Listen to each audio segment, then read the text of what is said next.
Hello everybody, thank you so much for tuning in today.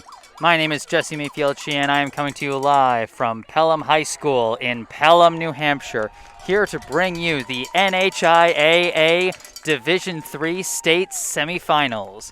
Today's matchup pits the top-seeded and undefeated hosting team, the Pelham Pythons, against the visiting number 4 seed who went 4-1 during the regular season, and those are the Monadnock Huskies. Should be an interesting game between these two teams. Pelham has had one doozy of a postseason already. They initially forfeited their chance to play for a championship due to concerns about COVID-19, but after some strong pushback, they re-entered the fight, went up against the 8th seed Campbell Cougars in the first round on Monday in a rescheduled contest, stomped them 35-0 in what was their 5th shutout in 6 games after going a perfect 5-0 in the regular season. So Pelham's been nothing short of dominant, and you know they're happy to be back in this fight and marching their way towards a potential championship. And so after unseating the 2017 state champions, now they take on the 2018 champion Monadnock Huskies, who come into this one after a 26-13 win last weekend against ironically, the 2019 champion Trinity Raiders. So all of the champions from the past 3 years have been on this side of the bracket. 2 of them have been knocked off. There's 1 remaining. Trinity's gone, Campbell's gone, Monadnock remains, and Pelham is the one trying to unseat everybody as the top seed after going 5-0 and having a pretty dominant regular season and fighting their way back into the chance to compete in these playoffs after their season was temporarily forfeited before a strong pushback allowed them to come back into the playoffs. So we'll be seeing how this one plays out. Should be an exciting one. We are less than 5 minutes away from game time. Should make for a pretty interesting contest. The Huskies come in with a pretty run-heavy offense, but still have a significant deep threat in the passing game. But they like to run pretty much most of their plays out of 2 formations. It's pretty simple. They run them out of either the wishbone or the flexbone, and just to explain that, so when I say they come out in the wishbone or they come out in the flexbone, in case you don't know what I'm saying, I'll just explain it. The wishbone, you've got the QB lining up under center, the fullback lining up behind him, and then the 2 running backs lining up diagonally on either side behind the fullback. You know, sort of makes a Y shape similar to a wishbone, hence the name. And then the other formation is the flexbone. QB and fullback are in the same spot, under center and right behind the QB. The 2 running backs, however, line up diagonally behind the 2 offensive tackles, almost in a tight end position, and then one of them usually goes in motion behind the fullback before the start of the play. And we're about ready to get this Division III state semifinal game underway.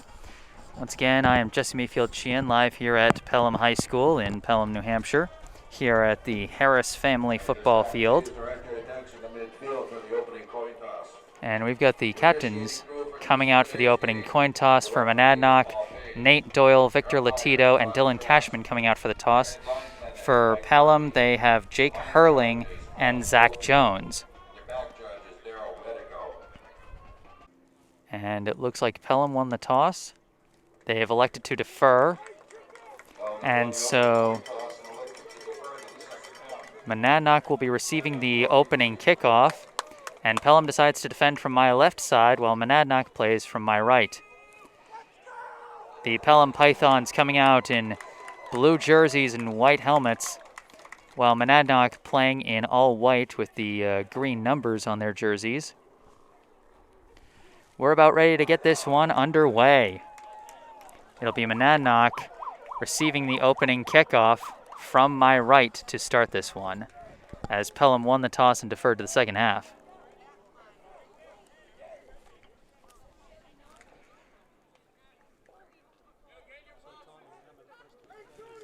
Both teams coming out. Monadnock has running backs Justin Jocelyn and Aiden Hart back deep to receive the kick.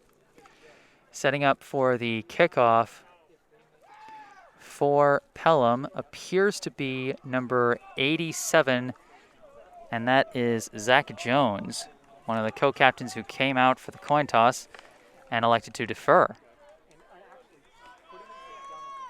Just waiting for the official signal, and we'll get this game underway. There's the whistle.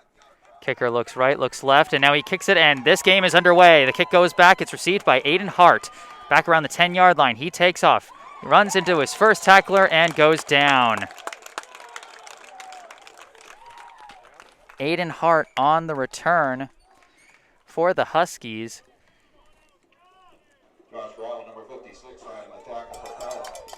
And they say it was number 56, Josh Gravel, who got the tackle on Hart. Was the first guy there.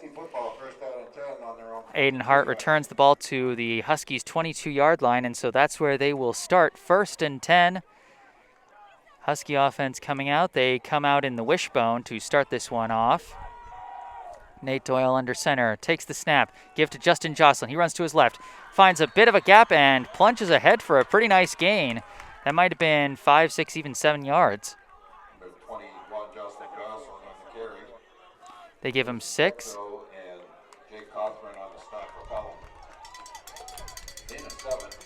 So a gain of about 6 or 7 yards as the Huskies advance to the 29-yard line. They come back out in the wishbone after a nice running play to start the game. Snap, give to Jocelyn again. He tries to break to the outside, and he's grabbed behind the line and dragged down. That was number 44, Ethan Demmons. Nice penetration on that play, and he made a great tackle. That's going to be a loss of yards on that play. Make it a tough 3rd down. You're going to say it was a loss of 1, so it'll be 3rd and 4 at about the 28-yard line. Huskies coming out of the huddle. And they're back in the wishbone. It's been working for him thus far. Doyle under center. He takes the snap. Give to Aiden Hart this time. Hart runs to the right. Had some space, but not a lot. That looks like a short gain. I don't think he got enough. So it's going to be 4th down, and the Huskies now have to make a decision.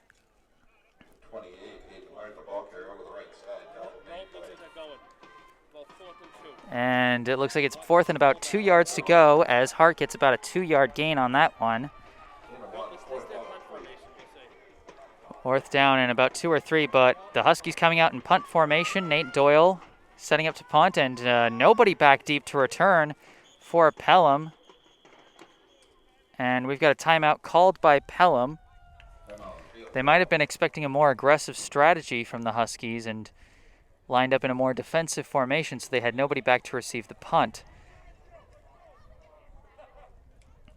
So, tough opening possession for Monadnock. Justin Jocelyn got it started with a nice 7-yard run, but then he got tackled for a loss of 1, and on 3rd and 4, Aiden Hart could only manage 2 yards. And maybe even 1 yard, because they're saying it's 4th and 3 at about the 30-yard line. So, coming out of the timeout now, Pelham lines up. Looks like they're going to send number 6, Jake Hurling, back deep to receive the punt, as once again Nate Doyle lining up to punt for the Huskies. Doyle might not be a punter by trade, but he's able to get some decent power under that foot. We'll see what he does here. Long snap goes back. Doyle receives, punts it away. Bit of a line drive, favorable bounce, and it rolls out of bounds around the Pelham 30-yard line. So the Pythons will take over after forcing a quick 3-and-out on the Huskies to start the game. We'll see what their offense has in store.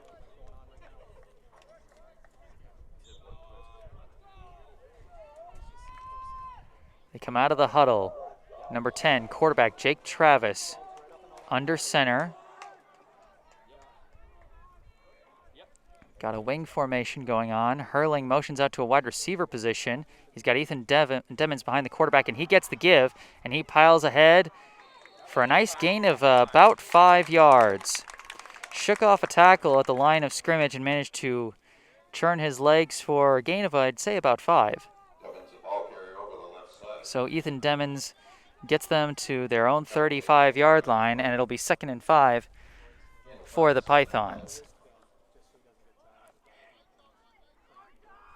First offensive drive for Pelham after Monadnock went 3 and out on the opening possession. They come out of the huddle, 2nd and 5. Jake Travis under center. Man in motion, and we got a flag. That might have been an illegal motion.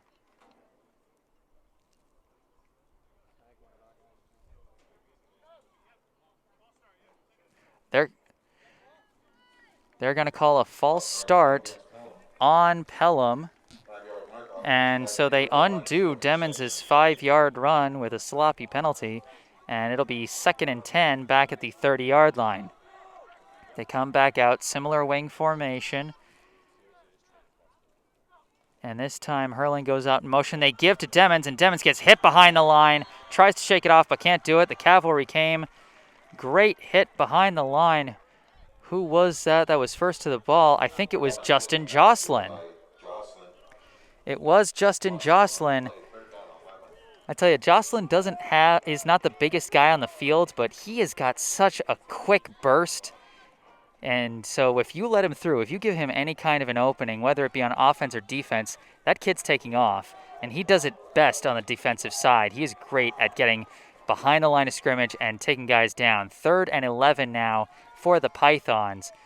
Jake Travis getting ready to receive the snap. He takes the snap, fakes the give, going back, chased, he gets hit, and it's caught somehow by Jake Hurling, but he goes basically nowhere, tripped up by Zion Carroll, and then ultimately brought down by Monadnock's number 55, who is not on the official roster, must be an alternate jersey number, but either way, great defensive stand by the Huskies, and hats off to number 52, Victor Latito, for hitting the quarterback's arm as he tried to let it go, forcing it to be a pop fly, caught behind the line by Jake Hurling, who couldn't make anything of it more than a 1-yard gain. 4th and 10 for the Pythons. Zach Jones lining up to punt. Justin Jocelyn back deep to receive. Punt is away. It looks like Jocelyn's going to receive it. He receives it at about his own 35, takes off and runs into a wall close to midfield. So the Huskies take over with some pretty good field position.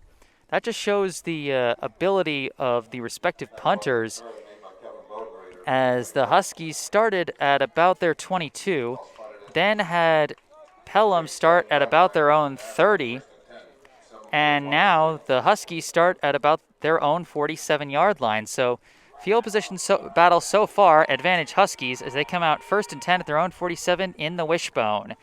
Doyle takes the snap, gives to Jocelyn. Jocelyn runs ahead. He finds an opening, spins almost out of one tackle.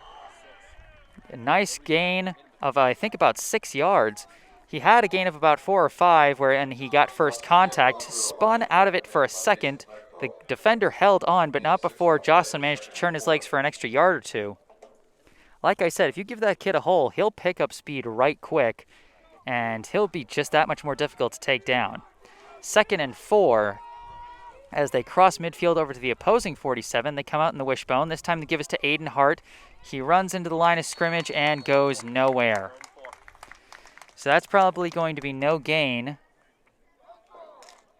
And it'll be 3rd and 4 for the Huskies at the opposing 47-yard line.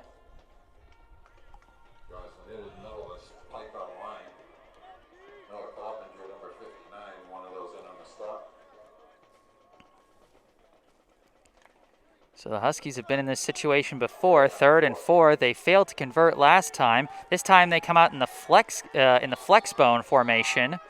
3rd and 4. Jocelyn in motion.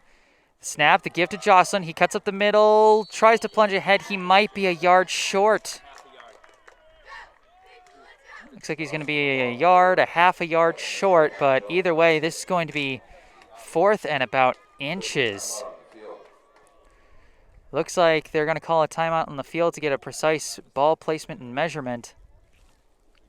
They're going to bring out the chain gang to see what happens here. Jocelyn got the handoff out of the flex bone and went up the middle, plunged ahead, but it looked like he might have been just short. We'll see what the chain shows. No, it's a first down. They gave it to him.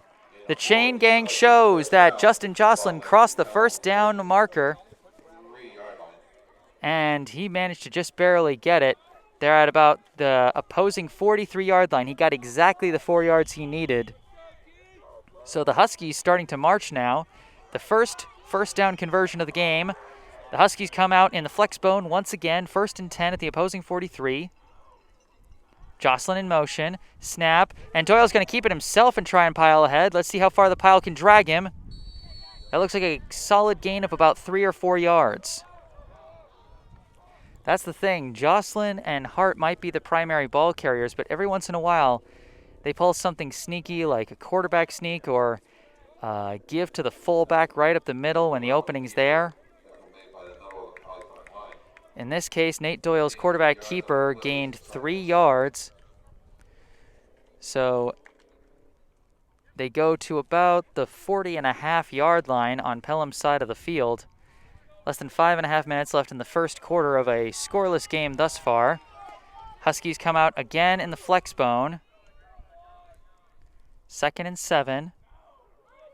Aiden Hart in motion this time, and they get a toss out wide to Hart. Hart might have the edge. No, he doesn't. He plunges ahead for, might have been a gain of 2.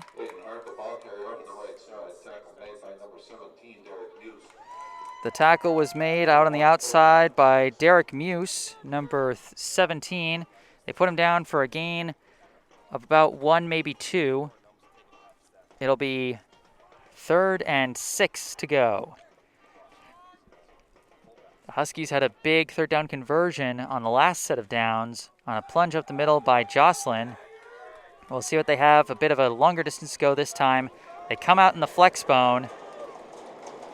Doyle under center. Jocelyn goes in motion. The snap. They fake it. It's a play action. Doyle is rolling out to his right, trying to look for an opening. He just throws it away. Not a bad idea. A lot of times when they go to the play action, something big opens up, particularly with their number 1 receiving target, Zion Carroll. But hats off to the Pelham defense. Great coverage on all receivers. An effective pass rush to rush the play. For Doyle, he had to scramble out of the pocket, and there was nothing there. So he just kind of had to heave it as far as he could, and it didn't go anywhere. But it looks like the Huskies are going to go for it. 4th and 6 at the opposing 39. They come out in the wishbone. Doyle under center. He takes a snap. Play action again. He's still being chased. Throws and dropped. Throw was off the mark, intended for Zion Carroll. Again, credit has to be given to the Pelham pass rush, in particular number 71, Jacob Donovan, who broke through the line and was chasing Doyle out of the pocket. Doyle had to throw on the run, and throwing on the run is hard for any quarterback. But at the high school level, that is a gargantuan task to ask of your quarterback, and just couldn't get it done. So turnover on downs. The Pythons take over at their own 39-yard line. 4:15 left in the first, game still scoreless. Jake Travis comes in under center. Man motions to the tight end position. Take the snap. They give. Double give. Oh, and they've got daylight. They're taking off. This one's going to go all the way. This is Jake Hurling. Touchdown, Pelham. An interesting double handoff play there.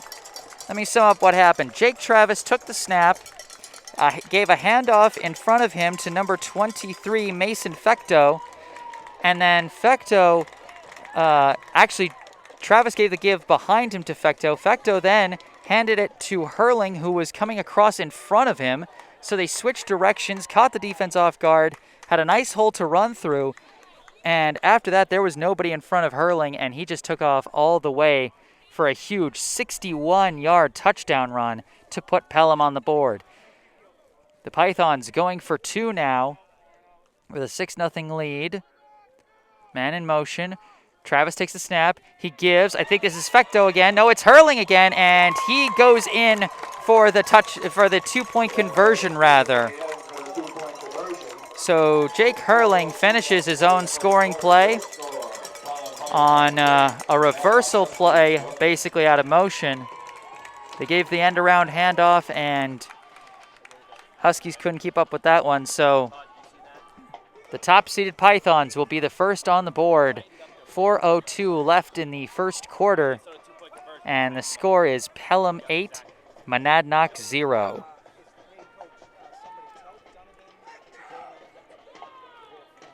So Pelham gets on the board with a bit of trickeration on the double handoff, and now number 87, Zach Jones, getting ready to kick it off. Monadnock has Justin Jocelyn and Aiden Hart back deep. There's the whistle. Jones signals to his right, to his left, and now runs up and kicks it away. This one's going to go to Jocelyn. He fields it at about the 10 and takes off. Runs to his right, runs into a wall of players, and gets taken down at about the 25, maybe just past the 25-yard line. Jocelyn on the return for Monadnock, stop made by Tony Zolt, number 79. Tackle is made by number 79, Tony Zolt. And so Monadnock, after the return by Jocelyn, will take over at their own 26-yard line. 3:57 reads on the clock for the first quarter. Pelham leads Monadnock 8-0. Monadnock comes out in the wishbone on 1st and 10. Doyle takes the snap, give to Jocelyn. Jocelyn piles ahead, runs into a cavalry of players for a short gain of maybe 2 or 3. Among the players in on the tackle were number 56, Josh Gravel, and number 74, Justin Roach. So they put him down for a gain of 3. He gets to the 30-yard line, and it'll be 2nd and 7. So Jocelyn gets him 3 yards on first down.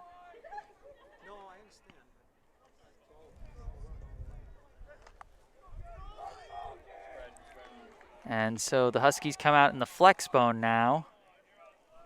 Here on 2nd and 7. Hart goes in motion, the snap, and they give to the fullback, and he gets stuffed at the line. Sometimes they're able to catch teams off guard with that, but not in that case.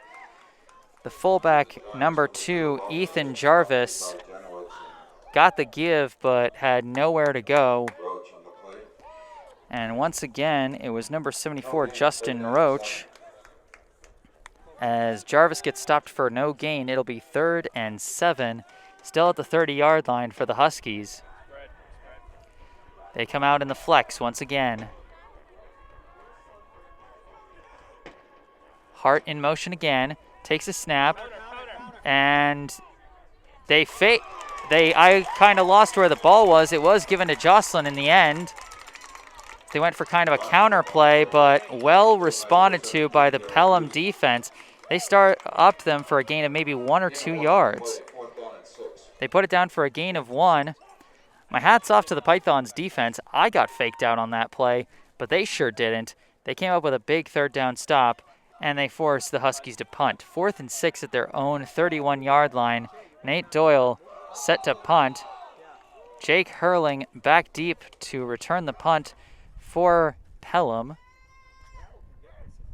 Long snap goes back to Doyle. Doyle steps in, sends a high and long kick. It's fielded by Hurling. Hurling takes off, breaks one tackle, cannot break another. He gets taken down. I believe that was Aiden Hart on the tackle. And so the Pythons will take over around their own 45-yard line. 1:37 left in the first quarter. 8-0 the score, courtesy of a 61-yard touchdown run by Pelham's Jake Hurling on the last possession, and a 2-point conversion that was also made by Hurling. So Pelham comes out once again in that wing formation. Travis under center. He takes the snap. He gives to number 21. He runs to the left and gets gang tackled around the line of scrimmage. Might have been a loss of 1. That was Kevin Bodenrader on the carry. They say the tackle was made by Aiden Hart, and it was a loss of 1 on the play, so it'll be 2nd and 11.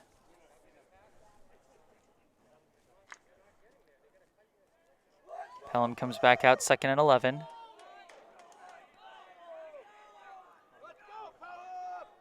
Back out in the wing T.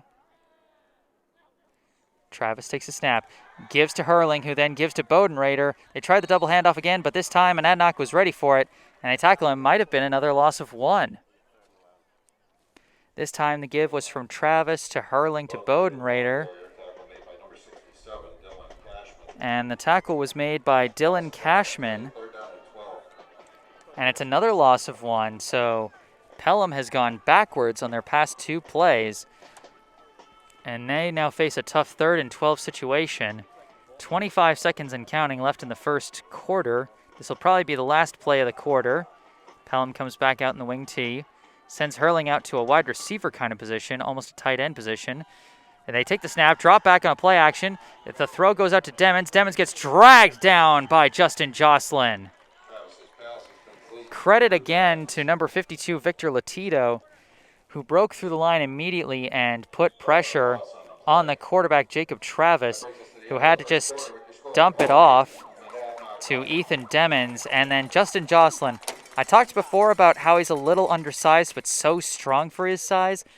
Demmons has probably got, man, I don't know, like 30 pounds on him. And Justin Jocelyn wrapped him up and dragged him down. And like I said, that was the last play of the first quarter, and what a play it was for Monadnock. A 7-yard loss is what they tally it as.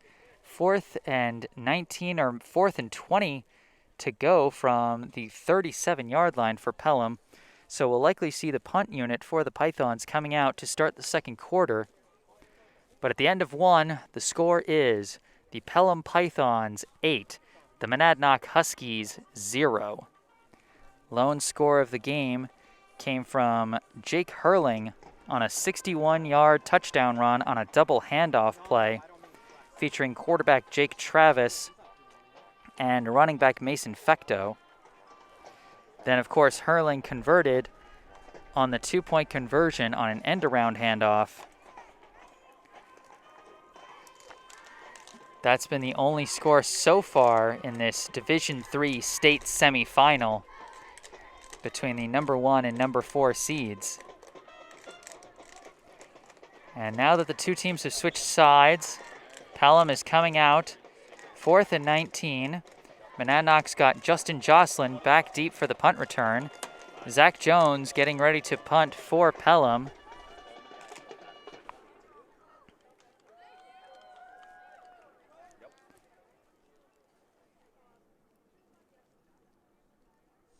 Snap goes back to Jones. Drops and punts it away. This is a high punt. Goes back to Jocelyn. He's got some space to run. He runs it and shakes off one tackle but cannot shake off another. He gets to about the 37 or 38-yard line. And so Monadnock will start with some decent field position to start the second quarter.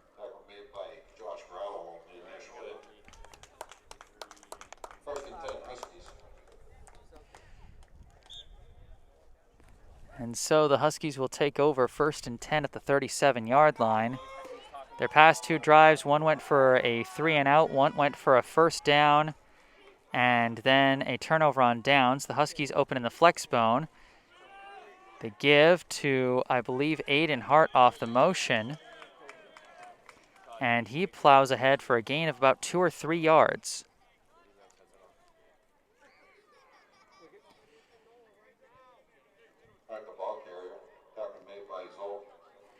Looks like he got from the 37 to almost the 40-yard line, so almost a gain of 3, maybe 2 3/4 yards on that play. So the Huskies come out second down. They come out in, looks like an offset I formation. They give to Justin Jocelyn, and he gets stuffed behind the line. Hard tackle made. That was Ethan Demmons. Hit in the backfield by number You think 34. maybe Demmons wanted some revenge for Jocelyn wrestling him to the ground the last time Demmons was a ball carrier. That was a loss of about 1 on that play.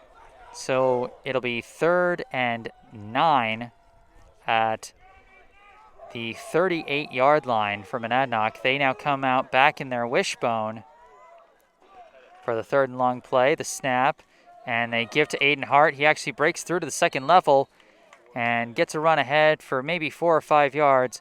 They're going to be short of the first down marker by about 3 or 4. Looks like it's going to be 4th and 4 at about the 43, 44-yard line.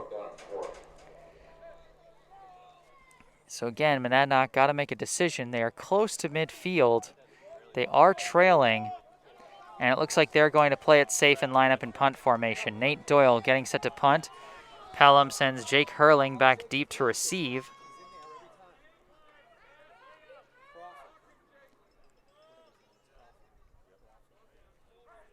Long snap goes back to Doyle. Doyle runs for it and decides to punt it away. Fielded by Hurling. Hurling breaks out of one tackle but gets dragged down from behind. And so he'll be stopped just past the 35-yard line. Hurling on the return for Pelham. Brought down from behind. Couple Huskies players managed to jump on him from behind after he spun out of one tackle. He gets the return to about the 46-yard line, so that's where the Pythons take over. Pretty good field position after a pretty nice return from Hurling. 1st and 10. They come back out in the wing T. Demmons and Hurling behind the quarterback. Hurling motions to a tight end position. Now Bodenrader goes in motion and takes the end-around handoff, but he gets grabbed behind the line and dragged down. A real group effort on that one. First to hit him, I think, was Ethan Jarvis. He broke away from that, but then a couple other players, including Aiden Hart and Dylan Cashman, helped to bring him down. That'll go for a loss of 2 on the handoff to Kevin Bodenrader. So it'll be 2nd and 12 at the 44-yard line for Pelham. Aside from the big run from Hurling, the Pelham offense hasn't been able to do much, but they got the one big play needed to get on the board. They come back out in the wing T. Hurling motions to a tight end to a slot receiver spot. Travis takes the snap. He's being chased. Oh, he might get wrapped up and thrown down. Oh, that's going to be a fumble. It's picked up by Monadnock. They're running with it. Oh no, they called it an incomplete pass. Oh my God, that's going to go for a huge sack, but I don't know how a throw that goes behind the quarterback doesn't count. Maybe they're saying it was deflected and it was going to go forward. I'm not sure. I thought for sure that might have been a scoop and score or a scoop and run to the end zone or the red zone or something. I'm not sure, but I thought it was going to be a big play for the Huskies. Instead, they're going to not even mark it as a sack. They're going to mark it as an incomplete pass. They're going to say Travis managed to get the throw away and that it was deflected, I guess, because it did go backwards. So instead, it'll be 3rd and 12. Great play by the Huskies pass rush, but ultimately it just results in no gain. Pelham comes out in the wing T. They take the snap, give to Hurling. Hurling gets grabbed behind the line and wrestled down. Victor Latito, Aiden Hart, and one more. I think that might have been number 66, Luke Weston, who was also in on the tackle. And so they lost another 3 yards on that play. The Husky defense getting fierce against the Pelham offense.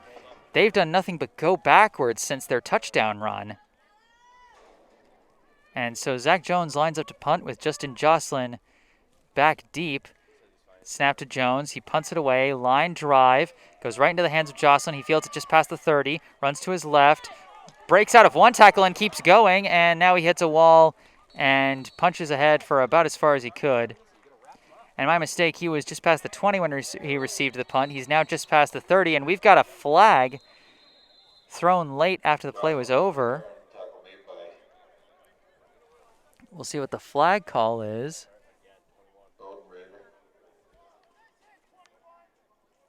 They're going to call a personal foul on Monadnock. Not sure what that was.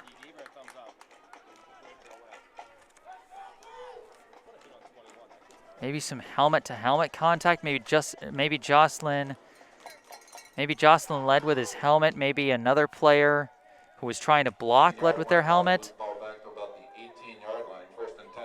But whatever the penalty call is for, they get sent all the way back to their own 18-yard line. They were set to start at about their own 32 or 33 and get sent back about 15 yards on the personal foul call. 7:52 left to go in the half. Pelham leads Monadnock 8-0. Monadnock comes out in the wishbone. The snap, the give to Aiden Hart. He runs into the pile and plunges ahead for a gain of maybe 3.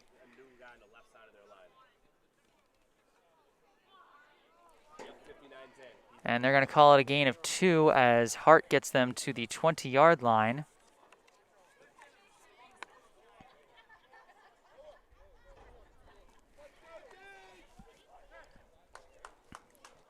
The Husky offense has been able to move a little bit forward on their possessions, but not far enough. And like I said, Pelham just has the one big play. 2nd and 8, they come out in the wishbone, give to Jocelyn. Jocelyn, no, wait, that's not Jocelyn. That's number 55 on the carry. As he breaks to the outside for a short gain.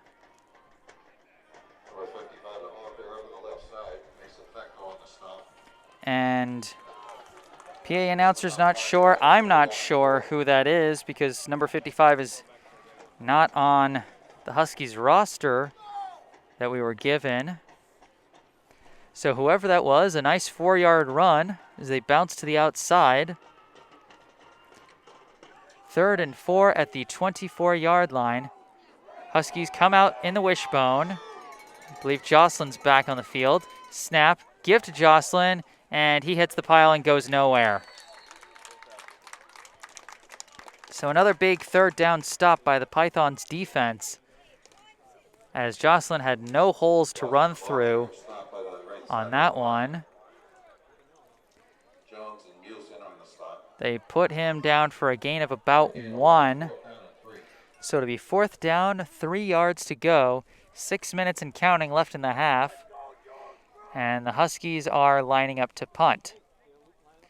Nate Doyle setting up to punt. Jake Hurling back deep for the Pythons.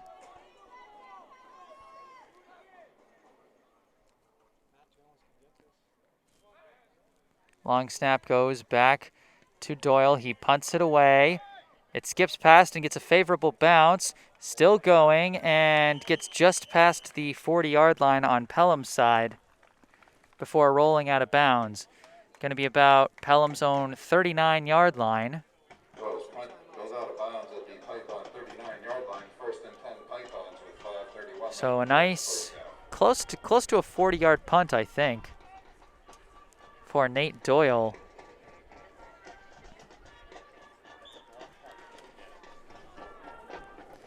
And so Pelham takes over at their own 39-yard line. They come back out in the wing tee. Hurling motions into the slot. Travis drops back. He gives to Demmons. Demmons tries to barrel ahead, but gets stopped for maybe a gain of 1. Heads up play at the line by Dylan Cashman and Aiden Hart. And I think Justin Jocelyn as well. Gain of 1 for Ethan Demmons. Really, if you take away that one long run by Pelham, then this is a complete defensive standoff. That's the one play so far this game that I think has gone for more than 7 yards. As the Pythons come out 2nd and 9. Hurling motions behind the fullback. They're now in a power eye. And the give is to Hurling, and he gets stuffed behind the line. That was Justin Jocelyn again. Justin Jocelyn hit him first, and the cavalry came to reinforce the tackle. And that's going to be a loss of a couple. Justin Jocelyn once again proving what an asset he is in that linebacking core. as he hits Hurling for a loss of 2. 3rd and 11, the situation at Pelham's 38-yard line. Travis under center again. They send a couple of guys in motion. Empty backfield now. But now Hurling coming across the back, and he gets the handoff in the end around, and he gets stuffed behind the line again. He had to dodge a couple of tackles, but couldn't dodge everybody. And I think that was Justin Jocelyn and Victor Latito who combined to take him down for a loss of 3 more yards. So a gain of 1 on first down, then followed by losses of 2 and 3 yards for a net result of -4 yards. And this has got to be the 2nd or 3rd straight possession where Pelham has gone backwards with their offensive possession. 4th and 14 from their own 34. They will punt. Zach Jones takes the snap, punts the ball. It's high, and it's floating over to Jocelyn. Jocelyn grabs it at about the 30, runs to his right, breaks away from a couple of tackles, then eventually runs into a couple of tacklers and gets taken down close to the 40-yard line. Ethan Genowitz among the 2 players in on the stop there. And so Monadnock will take over at their own 40, 3:07 on the clock here in the 2nd quarter of play. The top-seeded Pelham Pythons leading the 4th-seeded Monadnock Huskies here in the Division III semifinals 8-0. The Huskies come out in the flex bone on first down to start things off. A tight flex bone formation. Receivers not out wide. They don't go in motion. They drop back. Play action. It's a float pass. It's going up, and it's caught. It's caught by Carson Shanks. Oh, but he lost the football. They're saying incomplete. Oh, I thought he had it. The Huskies with one of their best chance, with probably their best chance for a big play thus far. They go for the play action pass. Pelham bites on it. Shanks had about half a step on his defender on the floater pass from Nate Doyle. Dropped into his hands, but the defender stayed with it, knocked the ball out of his hands before he could establish himself as a receiver. So it goes down as an incomplete. 2nd and 10 now. And the Huskies come out in the flex bone, this time with 2 out wide.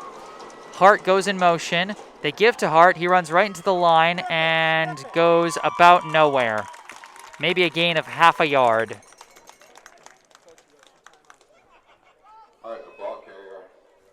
So it'll be 3rd and long for Monadnock.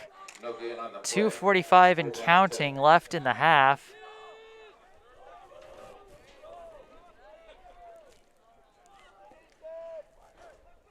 We'll see what the Huskies are able to do. They almost had the 2nd biggest play of the game on that attempted pass to Carson Shanks, but knocked out by a defender.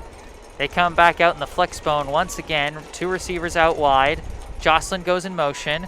They fake play action. They throw on the slant. Oh, it's deflected back to the quarterback. Nate Doyle is now running with it, but he gets maybe another half a yard. Monadnock was appealing for a potential penalty on Ethan Genowitz, saying he threw a punch at the end of the play, but it looks like he was just punching at the ball a little late and didn't connect with anything. So no foul call there. And we've got a timeout called by Pelham with 2:02 left in the half. What a weird 3rd down play that was. Nate Doyle went for the play action pass, tried to throw it on a quick slant to Zion Carroll, deflected at the line and went right back to Doyle, who tried to make something of it and at least prevented a loss of yards, maybe gained another half a yard. It'll be 4th and 9 at the 41-yard line when we come out of the timeout, as Pelham trying to give themselves some extra time to work with before halftime, maybe go up by 2 scores. But if they're going to do that, they're going to need to do something a little different than what they've been doing, because since that 61-yard touchdown, they've had a net total of negative yards from their offense.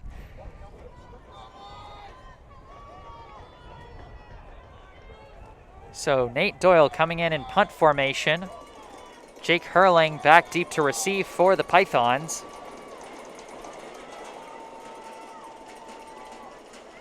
Long snap goes back to Doyle. He can't, it's blocked! It's blocked by Pelham and scooped up, and they're trying to run with it, but it's grabbed by Doyle. Doyle drags him down. What a big play for the Pythons. That was number 21, Kevin Bodenrader, who broke through for the blocked punt. It was scooped up by number 79, Tony Zolt, and he dragged Doyle for a couple of extra yards, but really the credit on that play has to go to Kevin Bodenrader. He comes up with a huge blocked punt that puts Pelham in prime field position. They start at the Monadnock 18-yard line with 1:53 left to go in the half and an 8-0 lead. Pelham comes out, Hurling motions into a power I formation. The snap, the give to Hurling, and he gets stopped right at the line. That was Justin Jocelyn again with some help from Dylan Cashman and Ethan Jarvis. And number 68, Jack Lorenz.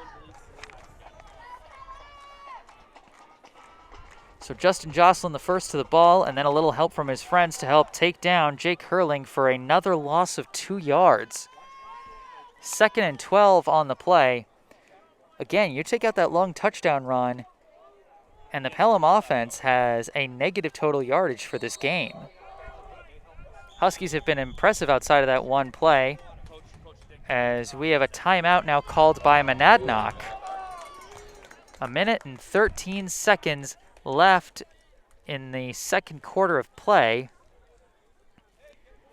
Pelham has 2nd and 12 at the Monadnock 20-yard line and already holds an 8-0 lead over the Huskies, courtesy of a 61-yard touchdown run by Jake Hurling and a 2-point conversion by Hurling. After that play, it seemed like Pelham was just getting started and they were going to start taking off, especially as their defense continued to stand tall against the Huskies. But the Monadnock defense has stood even taller thus far. They've been doing nothing but pushing the Pelham offense backwards ever since that touchdown. So something awoke that beast after the touchdown. But they're in tough field position now after the blocked punt by Kevin Bodenrader.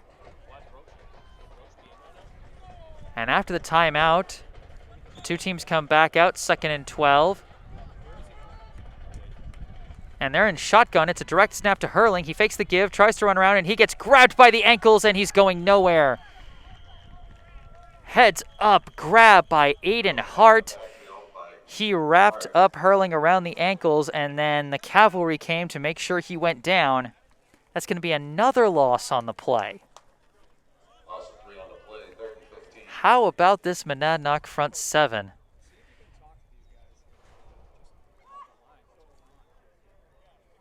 It'll be 3rd and 15 from about the 23 or 24-yard line on Monadnock's side. So a situation like this, you have to start thinking, what kind of faith does Pelham have in their kicker? Because high school teams typically don't like to go for field goals because kickers are typically not specialists. They're typically guys who play multiple positions, so you don't like to rely on them for field goal kicking as much. You prefer to get in the end zone. In a situation like this where you're deep in your opponent's end, but your offense isn't moving forward, you got to ask what we're going to do here. On 3rd and 15, they're going to come out in shotgun. 2 receivers to the left, or a tight end and a receiver to the right. Ethan Demons to the right of Travis, and we got a timeout called by Monadnock just before the snap. 104 to play in the half. We got 1:04 left to play in the half, and I can certainly understand that timeout call by the Huskies. A new look from the Pelham offense on that play. They hadn't showed that kind of a shotgun look before, and you certainly want to make sure your defense is ready to defend a potential long pass that might be going for a conversion or even a touchdown.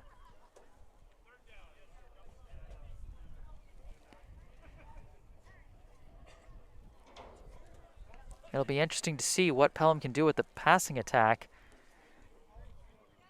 as they've attempted to pass a couple of times so far today, and it's all gone nowhere. I think their total passing would probably go for negative yardage, as the Huskies' pass rush has proved very impressive in either rushing Travis to throw or deflecting his arm on the attempted throw. We've seen a lot from them, and they now come out of the timeout. Same shotgun formation, 3rd and 15, 1:04 to go in the half. Travis takes the snap, bobbles it a bit, stands back up, looking for a pass, throws it, and deflected and no good. Nice coverage on the play by Justin Jocelyn on the attempted pass for Jake Hurling. The pass gave Jocelyn just enough time to run in and hit the receiver as he tried to make the catch, and perhaps bat the ball a little as well. Incomplete. It'll be 4th and 15 from the Monadnock 24-yard line. And like I said, this brings up the question, how much faith do you have in your field goal kicker? It looks like they're going to try it. And it's going to be Jake Hurling attempting the field goal with number 12, Jake Cawthron, the holder, the snap, the kick, and that's nowhere near close. And it goes into the end zone, and they call it downed. There was a brief moment where you thought maybe Zion Carroll was going to pick that up and run with it, but they choose to give it up, and so Monadnock will take over after the failed field goal attempt by Hurling. It'll be Monadnock ball, 57.4 seconds left in the half.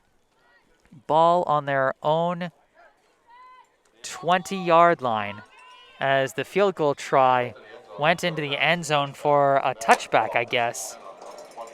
So Monadnock comes out in the wishbone. The snap, they give to Jocelyn. Jocelyn runs to the outside. He's got some room to go. This is going to be his biggest run of the game. Oh, he fumbled the ball, but he dove on it. He got an impressive gain, first down. That'll stop the clock at 47.1 seconds. That was a big run of about 16 yards. And it gets to the 36. And they come out in the wishbone again. This time they give to Aiden Hart. He runs right into the line and goes about nowhere. And Monadnock calls their 3rd and final timeout. They called 2 timeouts in order to help with their defensive stand. Last possession. Hart goes for no gain and keeps the ball at the 36-yard line. 38.9 seconds left here in the first half. Pelham leads Monadnock 8-0. You have to think Monadnock is gonna try something to try and get in the end zone. Either some kind of trickeration, maybe a play-action play for a pass. We'll certainly see what's going to happen. They almost had a big pass completion on their last possession on a pass from Nate Doyle to Carson Shanks. But Shanks couldn't hold on to the ball as the defender was grabbing at it from behind and got the ball out of his hands.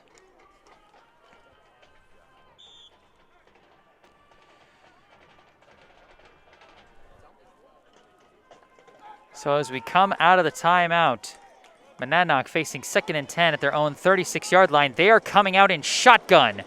Nate Doyle with one back to his left. 2 receivers out to his right. Takes the snap. Drops back. Looks to throw. He unloads. And incomplete. And we've got a flag thrown. I think this is going to be pass interference on the defense. Good Lord. The pass was intended for Justin Jocelyn. And they're going to call pass interference on Pelham's number 17, Derek Muse, who was in coverage, bumped into Jocelyn from behind, caused Jocelyn to fall over.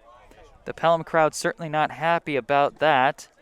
They're probably thinking either the pass was too far away and uncatchable, or they're thinking Jocelyn might have sold it a little. But whatever the case may be, ref gets the final say, and they say pass interference. So that'll be a first down and a stop of the clock for Monadnock, at least for now. 34.2 seconds left in the half.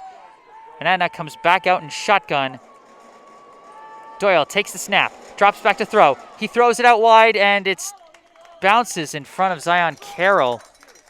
That was just not a strong enough throw. He had his man open, but didn't put enough juice on his throw there as it bounces a couple yards in front of the intended receiver. So it remains second and 10 rather, at around the opposing 49-yard line. 30.5 seconds as Monadnock trying to make something happen here at the end of the first half. They trail Pelham 8-0. This time they come out in the flex bone with two receivers out wide. Aiden Hart goes in motion. They fake, play action. He's being rushed. He tries to throw, and again it drops right in front of his receiver. Almost had him that time. And that'll fall incomplete. The pass was intended for number 2, Ethan Jarvis, but it fell right around his shoestrings, and he couldn't quite haul it in. It'll now be 3rd and 10, 25.9 seconds.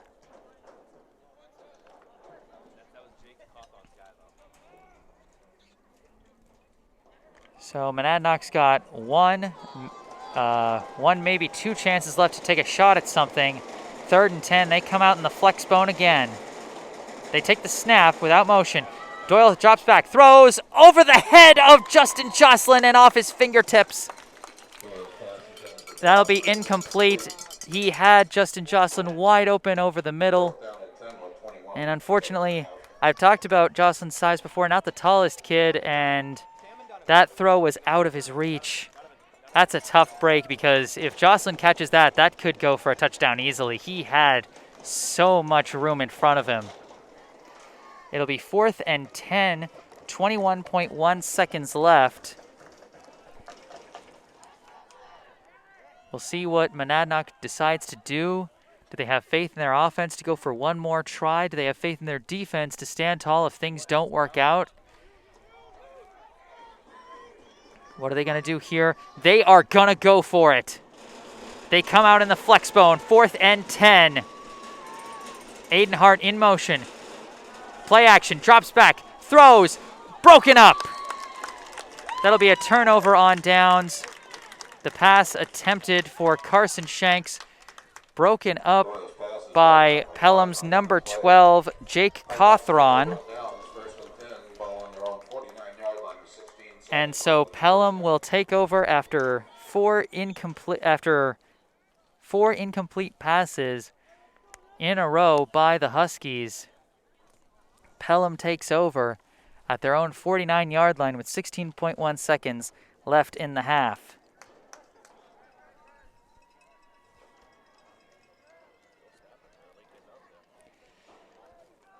So Pelham takes over. They start out in shotgun. They're going to try and make something happen before the half is over. They've got 16.1 seconds to work with. Travis takes the snap from shotgun, drops back, unloads, long pass, looking for Cawthron, and incomplete. Both guys lost track of the ball. One Pelham fan looking for a pass interference call against Carson Shanks, who was in coverage, but there wasn't any significant contact. So that'll fall incomplete, 2nd and 10.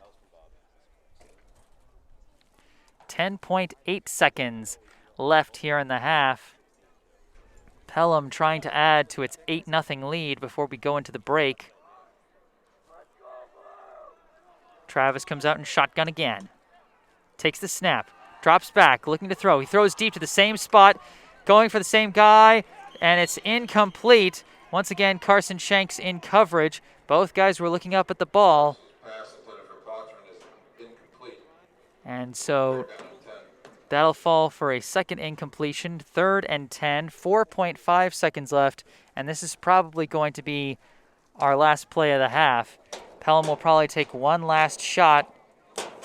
Or no, it looks like they're going to come out and they're going to take a knee, is what it looks like right now, and indeed they do. They take the knee.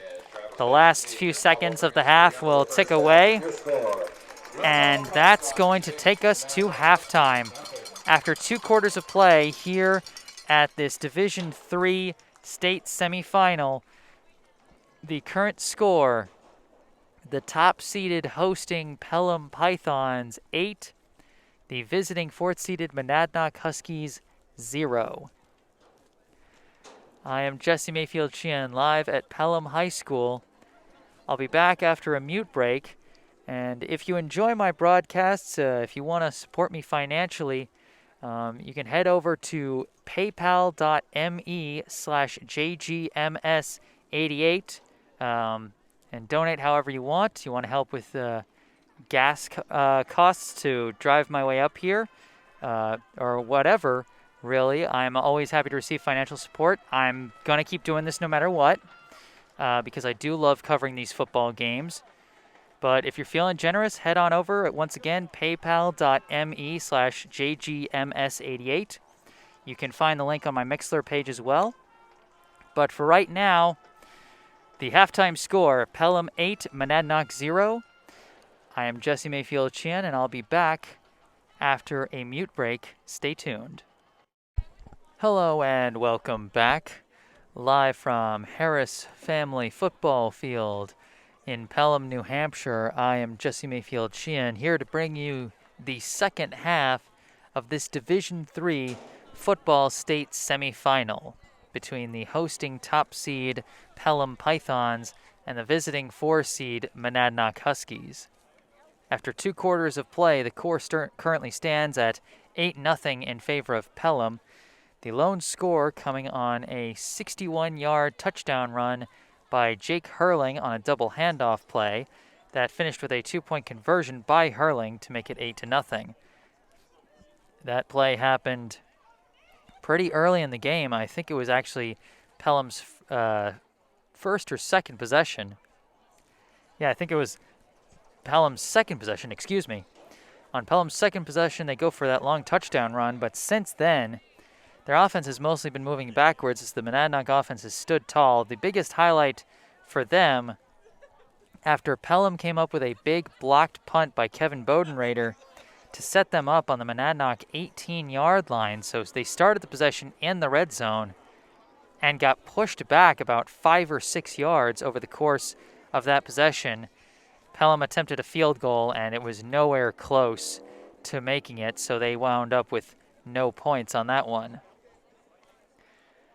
Monadnock tried to string together a last drive at the end of the half, courtesy of a long run by Justin Jocelyn and a pass interference penalty, but ended up making 4 straight incompletions after just getting past midfield and turning the ball over on downs. So 8-0 the score as we get ready for the second half. I've been mentioning a number of formations that the teams have been playing in description of the plays. And just in case anyone isn't entirely sure what I mean when I describe those formations, I'll give you a quick rundown. For Monadnock, they really run out of 2 main formations, the wishbone and the flexbone. The wishbone means they have 2 tight ends on either side of the line. They got the quarterback under center, the fullback right behind the quarterback, and then the 2 running backs diagonally behind the fullback to make kind of a Y shape in the backfield, similar to a wishbone, hence the name. The flexbone, they'll have either 2 receivers out wide or 2 tight ends in tight. They have the quarterback under center, the fullback behind the quarterback, but then the 2 running backs line up as flex backs or slot backs, whatever you want to call them, where they basically line up just behind the line of scrimmage and off the sides of each of the offensive tackles. So diagonally behind the 2 offensive tackles, and usually one of them will go in motion before the play starts. So those are the 2 formations for the Huskies. So when you hear me say they come out in the wishbone or the flexbone, that's what I'm talking about. The main formation for the Pelham Pythons is the wing T formation. And the way that one works, they have 1 receiver out wide on one side. They have a tight end in tight on the other side. They got the quarterback under center, the fullback behind the quarterback, the running back one running back standing right next to the fullback as if they're going to operate in a T formation. But then the second running back operates out of that slot back, flex back slot I was talking about when explaining the flex bone. So diagonally behind one of the offensive tackles. So They got one running back lined up as if it's the flex bone, one running back lined up as if it's the T formation. That's the wing T, and that's the most commonly used formation that Pelham has used out of its offense thus far. Whereas with Monadnock, the two most common are the wishbone and the flex bone. So I appreciate you putting up with my little formations lecture here, and I hope it provides some clarity if people weren't entirely sure when I say things like, and they come out in the wishbone or they come out in the flex bone. So we got a minute and a half left on the pre-clock here as we get ready to start the second half with the third quarter of play. Again, the score, Pelham 8, Monadnock 0. The lone score, a 61-yard touchdown by Pelham's Jake Hurling, who also made the 2-point conversion, so he represents all of the points thus far.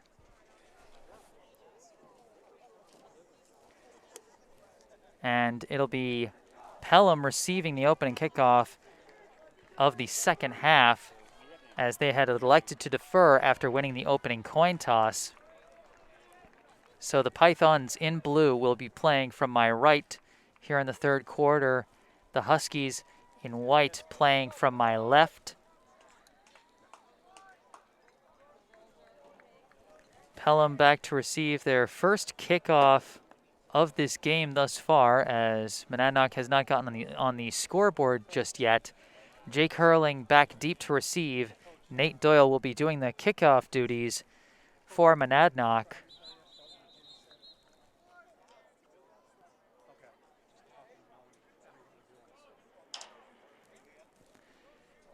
Less than 10 seconds left on the pregame clock now, and we're just about ready to get underway.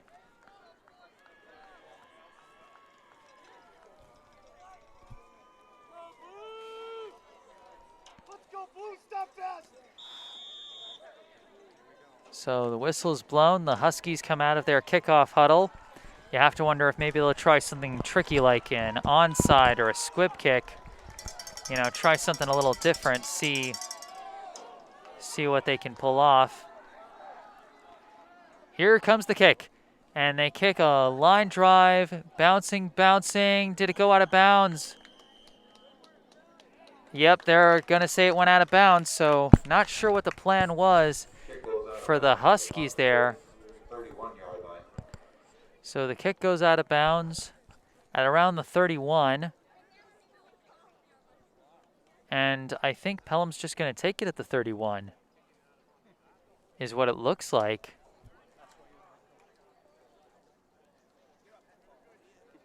Or did it go out of bounds at yeah, from the penalty, I think they get the ball at the 35-yard line. So I guess the strategy for Monadnock. So because of the out-of-bounds kick, they're going to start at the 37-yard line. Bit of confusion there initially, but either way, Pelham starting off. They come out in the wing tee. Travis tries to take it himself. He tries to sneak it up the middle. He dives ahead for maybe 2 yards. The first one on the grab was, I believe, Dylan Cashman for Monadnock.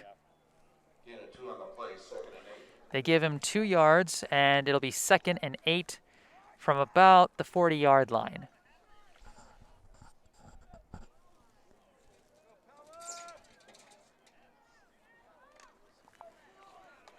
Pythons come out in the wing T formation once again.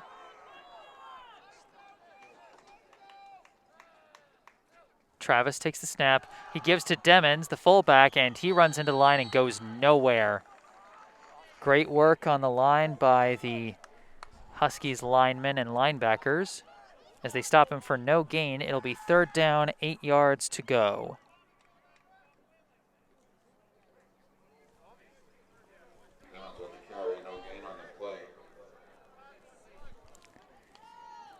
So 3rd down and 8 at the 40-yard line.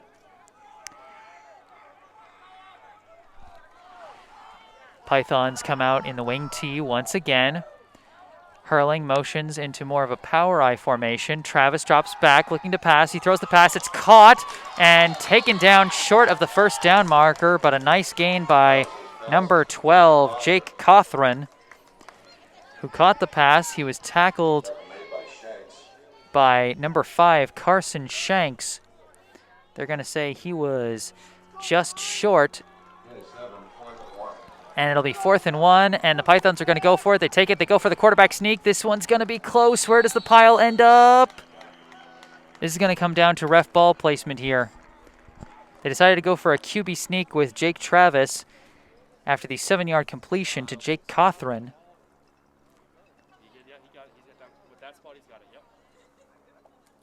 And they're going to bring out the chain gang, I think, to try and measure this one.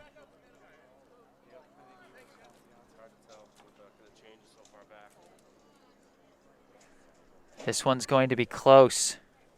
If he's short, he's going to be short by inches, but if he made it by inches. It's one of those situations. Oh, he's short. That's going to be a turnover on downs.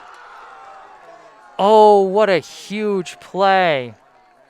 Came up short of the first down, Monadnock takes over 1st and 10. So that tackle, 1 yard short of the first down by number 5, Carson Shanks, is just that much bigger now because they stopped him on 4th and 1. Big stop by the Husky defense, which has been standing tall all game, 1 touchdown play aside. And now the Huskies take over for their first offensive position at the opposing 46-yard line. They come out in the wishbone. Doyle takes a snap. He gives to Justin Jocelyn. Jocelyn cuts it up the middle and is able to push the pile ahead for a gain of maybe 3 or 4 yards. Maybe even 5. We'll see where they spot it. They're going to give him a 5-yard gain. He goes ahead to about the Pelham 41 or 42-yard line.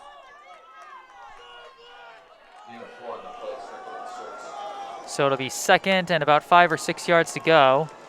Huskies come out in the wishbone again.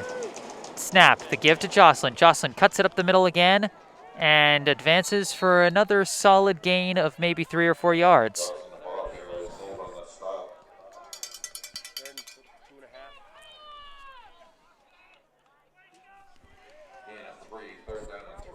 So it'll be 3rd down and 3 after a 3-yard gain by Jocelyn.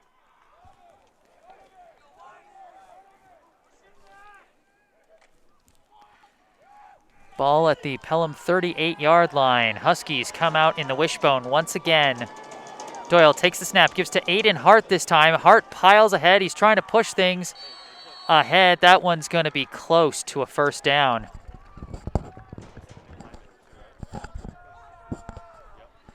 Let's see where they mark him. They're going to give him the 1st down. They give him exactly the 3 yards that he needed for the 1st down. The Huskies advance to the opposing 35, 36-yard line, and it'll be a fresh set of downs. 1st and 10 now. Huskies come out in the wishbone. It's been working out for them so far. Doyle takes a snap, fakes the give, and gives to Hart. Hart now finding some room to run, and he goes ahead for a huge gain. That might have gone for 7 or 8 yards.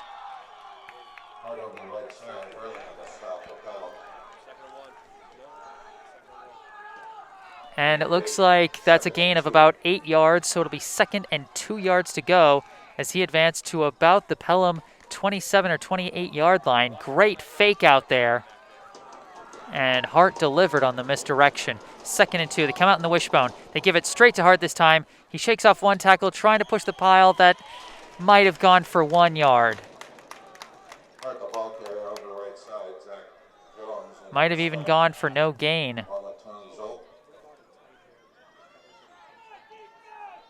So it's going to be 3rd down, maybe 2 yards, maybe 1.5. They're still at about the 27. Huskies trying to make things happen. They come out in the wishbone again. Doyle takes a snap, gives to Jocelyn this time. Jocelyn cuts up the middle. He's got the 1st down. Jocelyn with that quick burst of speed. You give him a hole, and he's going to go through for some kind of positive gain. And he does it that time and gets him another big 1st down. The Huskies stringing plays together. They're driving down the field. They're now at the opposing 22-yard line. 3-yard line, 1st and 10. 7:14 to play in 3rd. 1st and 10 at the opposing 23. The Huskies come out in the wishbone once again. If it ain't broke, don't fix it. Doyle takes the snap, gives to Jocelyn. Jocelyn runs to the left, finds a very small gap to run through and pushes ahead for a gain of maybe 3 or 4, maybe even 2. They're going to say a gain of 2. So it'll be 2nd and 8 from about the 21-yard line, maybe the 20. So it'll be 2nd and 8 for the Huskies.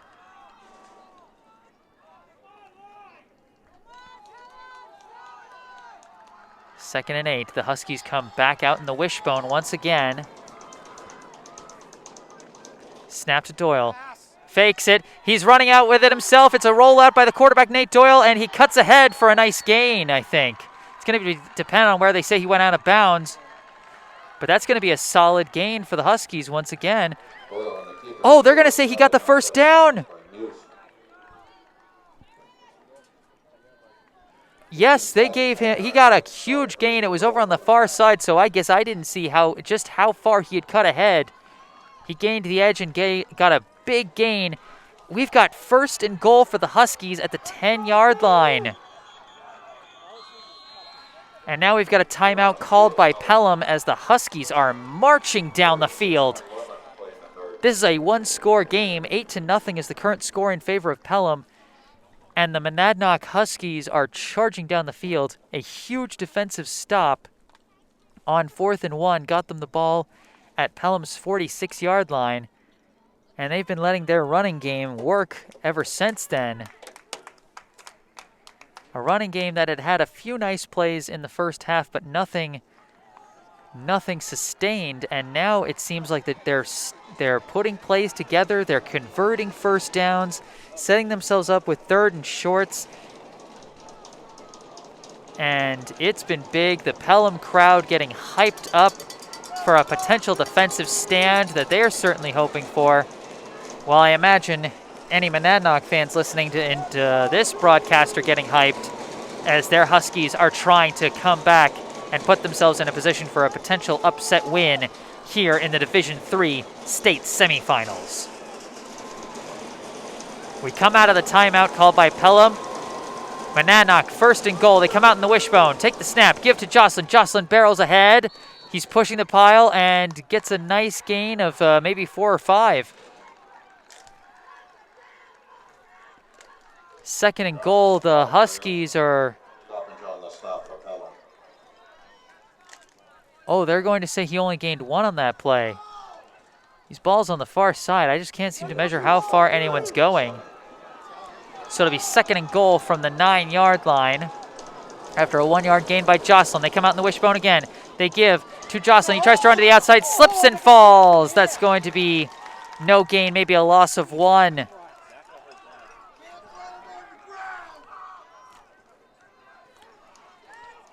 So huge 3rd and long play here for Monadnock. They gave him a 1-yard gain on that play. They get to the 8-yard line. 24 feet from pay dirt. The Huskies come out in the wishbone once again for 3rd and goal. Take the snap. They give to Aiden Hart. Hart piles ahead. He gains a few, but definitely not enough for the touchdown. So it'll be 4th and goal from about the 5-yard line as Hart manages to gain 3.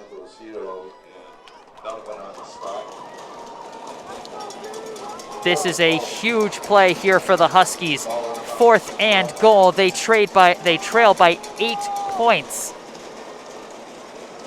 4:45 left in the 3rd quarter. Here we go. Monadnock lining up in what appears to be an offset I formation. They roll out. It's a pitch play. They pitch to Aiden Hart. Aiden Hart's running to his right, and he didn't get it. Stopped short by the Pelham defense.